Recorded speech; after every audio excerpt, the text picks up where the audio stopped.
government pot in the state of Florida is about 644 million. I don't know what our share of that may be, but it definitely, there is an impact. So that'll be going on the ballot. The other item was, we had $2 million budget request in for the Park of Commerce. It's not in the budget, as I understand it, so. The great state of Florida has once again turned their backs on Lakewood, which didn't have it. Especially us, we've been doing this for three years, and we've tried to get a hand up to create economic activity. We've even got people in the Park of Commerce who have invested in there, and we're seeing the fruits of good policy and taking the leadership role that y'all have in the Park of Commerce after talking about it for 20 years.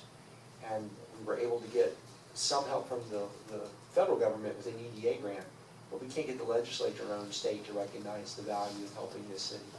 We've got the Again. we got the MGO to give money towards the project for the Park of Commerce. We've got the FDA,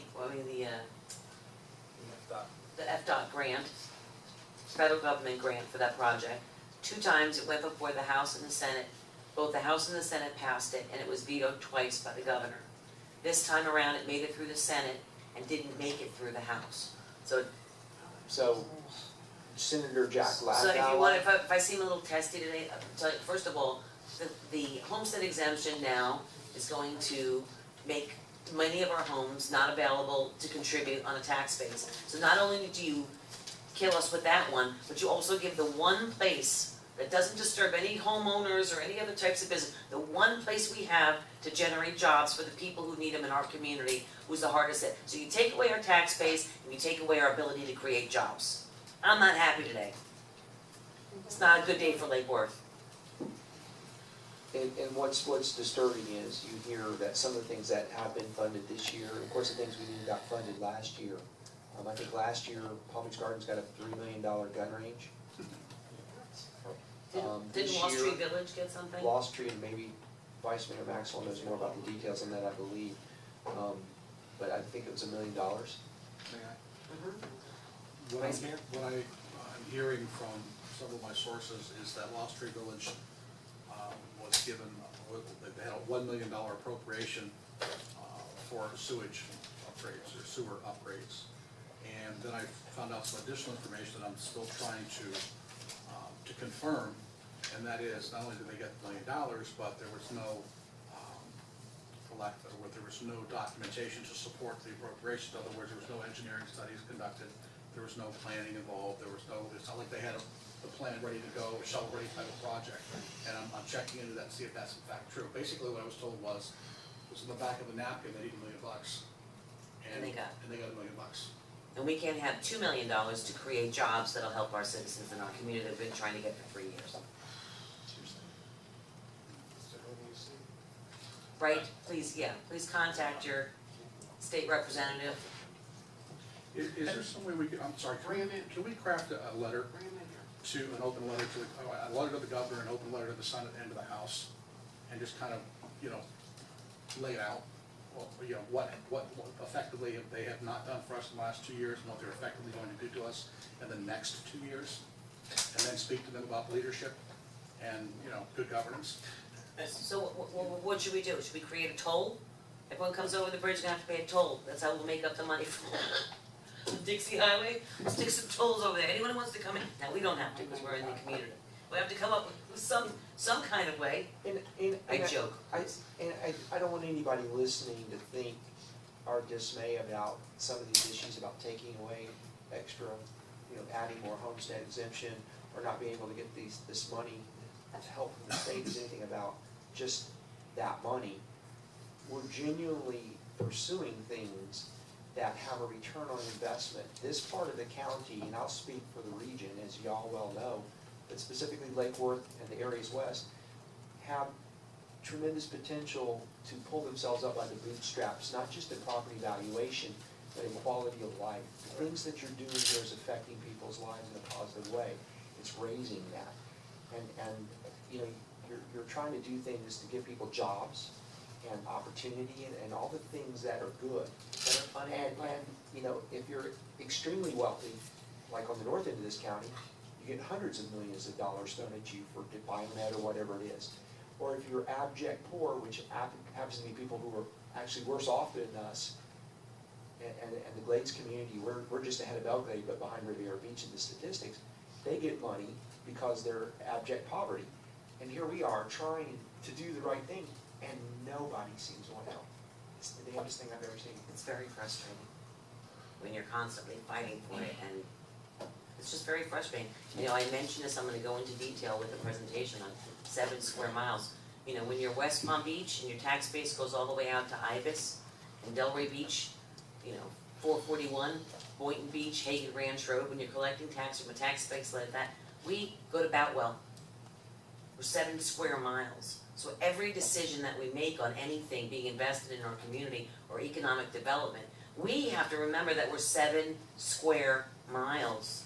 Everything that we have to do. So when someone moves to our community from Delray Beach or West Palm Beach or Palm Beach Gardens, guess what? They want those same resources and amenities that they get in those other communities. But those communities have a tax base of 60, 70, 55 square miles.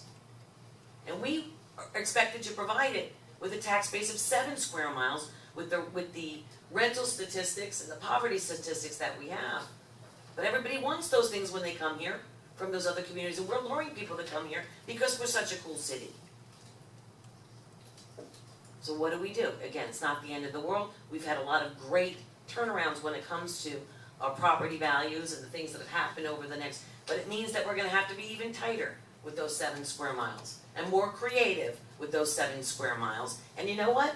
Whatever they wanna do, they wanna poo-poo, they wanna veto, they wanna not pass it through, we'll prove them wrong anyway, and we will succeed because we're Lake Worth. But in the meantime, remember, we're gonna be creative, and we're gonna need your help when we make these decisions, and we're gonna need you on our side to make some tough decisions to figure out how within our 7 square miles, we are going to succeed, because we are, despite what they do. Commissioner Hardy. Yeah, 2 questions for the city manager.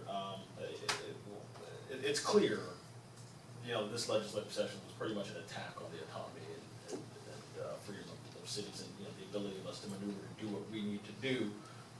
And that's really unfortunate, and it's especially unfortunate being as it's coming from the same conservatives who decry the federal government's assertion of its supremacy over the states. Here you have them doing the same thing to local governments and essentially denying us the ability to make our decisions for ourselves.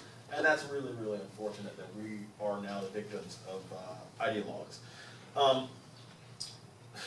Hypocritical ideologues. So, you know, my 2 questions are, first of all, what is the statutory limit on millage rates? And where are we in relation to that statutory limit? And then, you know, my other question is, can we study the impact of this on our budget so that we can get ahead of this and start communicating to our people? Because there's a vote that has to be taken by the people here in the state of Florida. It requires 60% passage. And I think we need to make it clear to them just what the impact will be for our city and what we will have to do as a result of this going through. I've actually already So- asked the city manager. Right, what's the, So Provide that. our cap that we have for property taxes that we can go up to is 10 mils. And that, for us, includes municipal services, including fire rescue. So our fire rescue, which is the county, their millage rate gets added to ours. So we've been maintaining, since I've been here, a millage rate of 8.99 mils, okay? You don't wanna go over 9. And those are millage rates that you see out in the glades, in places that don't have valuation. And part of the turnaround process in the city has been trying to figure out how to add value to properties. And that's why we're so disappointed with the Park of Commerce, because the taxes generated by commercial and industrial properties subsidizes the low valuations in the residential component. So, yes, that's not a good number, but that's our limit. The second question, can we study the impact of Yes. this on our budget and present it to the public as And soon as- as possible? the mayor's had a conversation with me about this. We're trying to, as we go through the budget process, have a real understanding of what the impact might be for that purpose.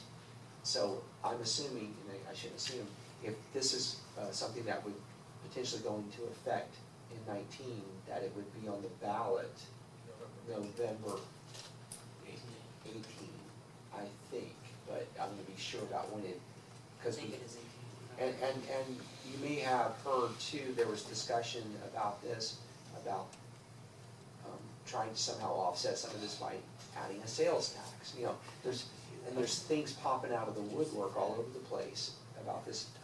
You know, this one bad policy potentially is gonna have all kinds of impacts, unforeseen. But the most immediate one is on our budget. And it seems to me that all these impacts, you know, sales tax, any other, you know, fees and things like that, those are regressive. Yeah. All right, guys, thank you very much. I appreciate all your help tonight, and thank you to everyone in the audience too, and for being a part of it. I'll entertain a motion to adjourn. Second.